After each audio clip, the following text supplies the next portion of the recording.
علاج الحزام الناري الهيربس النطاقي كيعتمد بالأساس على أدوية مضادة للفيروسات باش ينقصوا مدة المرض ويخفوا من شدته، وكيكون أحسن إلا تخداو في أول 72 ساعة من بعد ما كيبان الطفح الجلدي.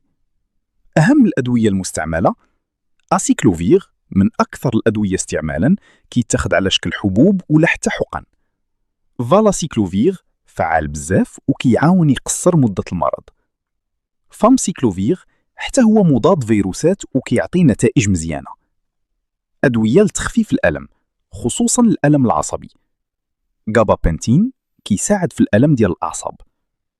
بريغابالين مسكن قوي للألم المصاحب للحزام الناري. أميتريبتيلين دواء أصلاً مضاد للاكتئاب ولكن كيتستعمل حتى لتخفيف الألم العصبي. علاجات موضعية كتدهن مباشرة على الجلد. كريم أسيكلوفير مضاد فيروسي موضعي. لوشن كالامين كيهدئ الحكة والانزعاج. كريم ليدوكاين كيخدر البلاصة وكيخفف الحريق والألم. كريم كابسايسين كيساعد ينقص الألم العصبي. مسكنات عادية للألم، باراسيتامول ولا إيبيبروفين باش ينقصوا الألم والالتهاب.